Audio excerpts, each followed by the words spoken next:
Welcome to this video on deconstruction. I'm Andrew Chapman. I'm a professor of philosophy, and I'll be your guide. Deconstruction is a critical theory and philosophical approach primarily associated with the French philosopher Jacques Derrida. Developed in the 1960s, deconstruction seeks to uncover and challenge the underlying assumptions, binaries, and inherent contradictions within texts and philosophical concepts. It examines the instability of language and meaning, suggesting that language lacks the capacity to provide direct access to the truth. Deconstruction posits that meanings are always deferred, constantly shifting, and subject to interpretation, making definitive readings of texts impossible.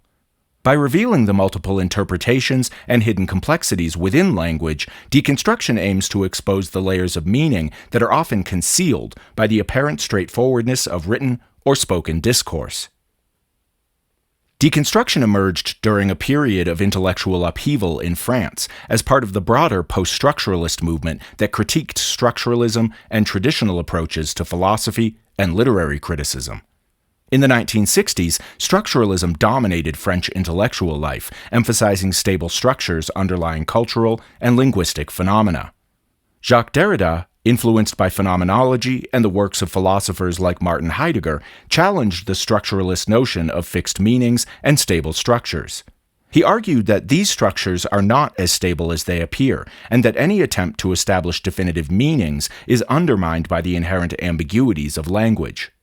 The significance of deconstruction lies in its profound impact on various fields, including philosophy, literary criticism, law, and cultural studies. By questioning the possibility of absolute meanings and by highlighting the role of language in shaping our understanding of reality, deconstruction provided a new lens through which scholars could analyze texts and ideas. It encouraged a more critical and reflexive approach to interpretation, acknowledging the complexity of meaning-making processes and the influence of context and perspective. Jacques Derrida is the seminal figure in the development of deconstruction.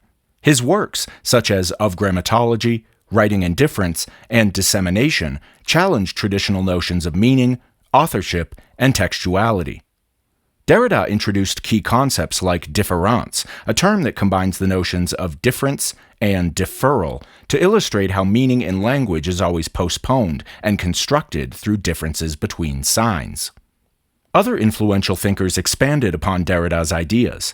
Paul de Man applied deconstructive techniques to literary criticism, exploring how texts deconstruct themselves through rhetorical devices and figurative language. J. Hillis Miller further advanced deconstruction in literary studies, emphasizing the indeterminacy of meaning and the interplay between text and interpretation. These scholars, among others, contributed to the spread of deconstruction as a critical method in various academic disciplines. The fundamental principle of deconstruction is that language is inherently unstable and that meanings are not fixed, but instead are subject to endless interpretation. Deconstruction asserts that texts contain internal contradictions and tensions that undermine their apparent coherence and unity. By closely analyzing a text, a deconstructive reading seeks to reveal these contradictions, exposing how the text deconstructs itself. Key concepts in deconstruction include différance, which signifies the process by which meaning is generated through the interplay of differences and deferrals among signs in language. Meaning is always deferred, never fully present or complete. Deconstruction also challenges traditional binary oppositions, such as speech versus writing, presence versus absence, and center versus margin, that have historically structured Western thought. It reveals how these opposites depend on each other for definition and are not as clearly distinct as they might seem. The idea of supplementarity suggests that what is considered secondary or supplementary is actually integral to the primary element, undermining hierarchical distinctions. Additionally, deconstruction embraces the concept of undecidability, recognizing that texts often produce meanings that are ambiguous or contradictory, making definitive interpretations impossible. By applying these principles, deconstruction seeks to dismantle the assumed coherence of texts and to expose the underlying assumptions and biases that shape meaning. Deconstruction's influence extends beyond academic philosophy and literary criticism, impacting fields such as law, architecture, cultural studies, and gender studies. In law, deconstruction has been used to analyze legal texts and statutes, revealing underlying assumptions, contradictions, and potential biases within legal language. Legal scholars like Drusilla Cornell and Peter Goodrich have applied deconstructive methods to critique the objectivity and neutrality claimed by legal systems. In architecture, deconstruction inspired the deconstructivist movement, characterized by fragmented forms and nonlinear designs that challenge traditional architectural conventions. Architects like Frank Gehry and Zaha Hadid incorporated deconstructive principles to create buildings that defy conventional aesthetics and structural norms. In cultural studies and gender studies, deconstruction provides a framework for examining how identities and social practices are constructed and maintained. By deconstructing categories such as gender, race, and sexuality, scholars reveal the fluidity of these identities and challenge essentialist notions. This has significant implications for discussions of social justice, equality, and the deconstruction of oppressive narratives. Deconstruction has been the subject of intense debate within academic circles.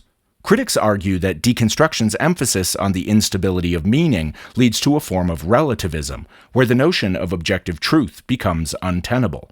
They contend that if all meanings are endlessly deferred and interpretations are infinite, then coherent communication and consensus becomes impossible. Some philosophers, like John Searle, have criticized Derrida's approach as obscurantist, accusing deconstruction of undermining the possibility of meaningful philosophical inquiry.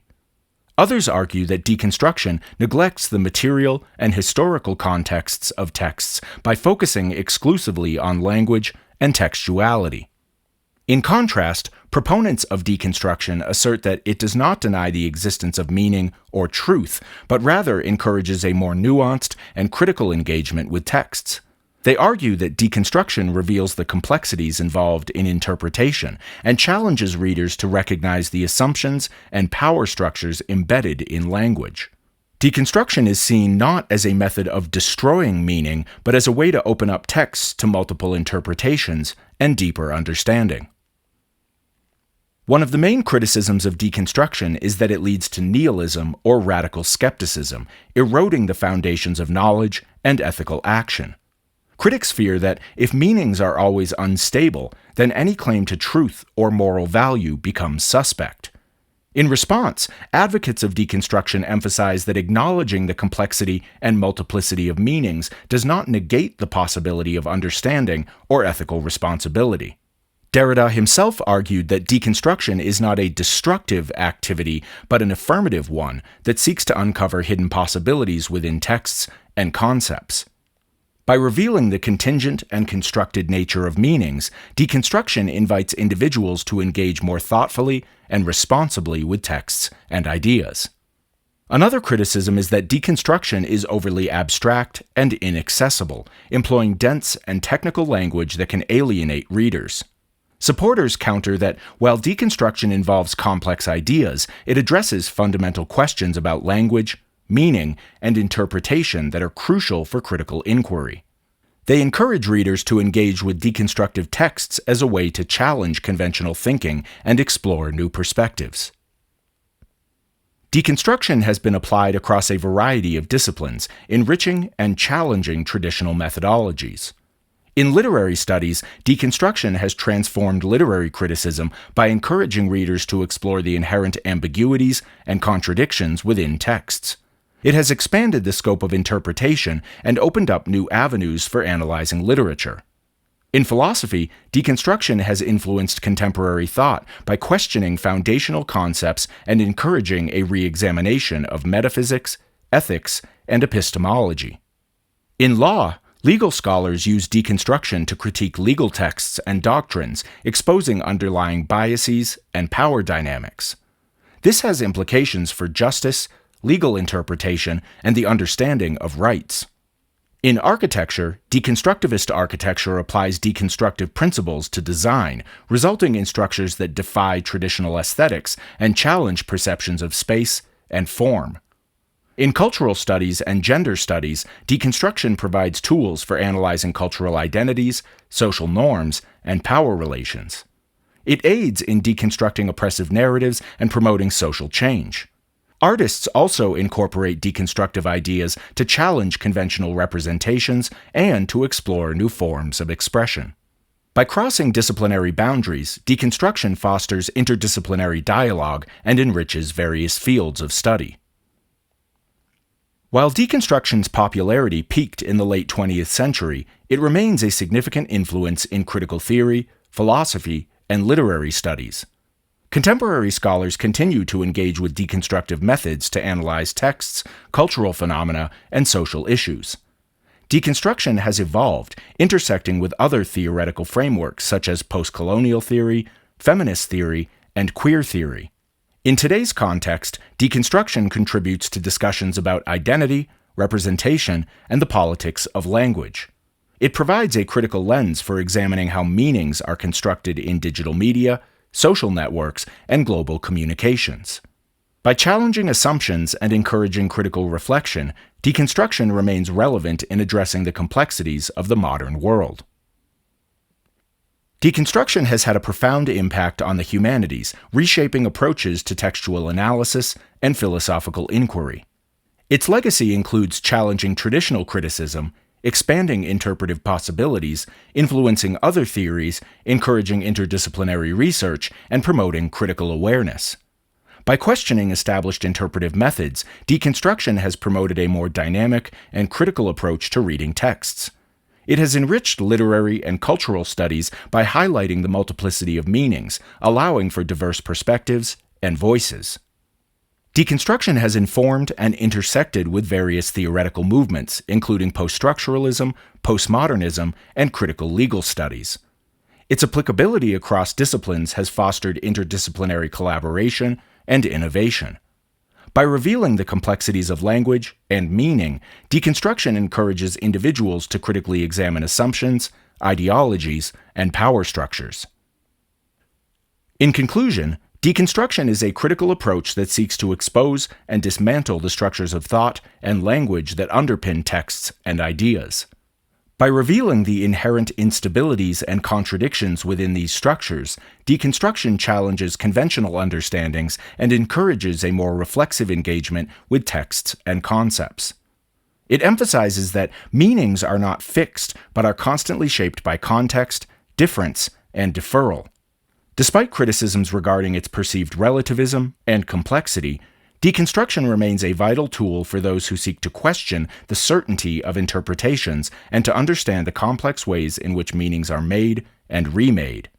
Its impact on various disciplines underscores its significance as a transformative force in intellectual thought, promoting critical inquiry and openness to new possibilities.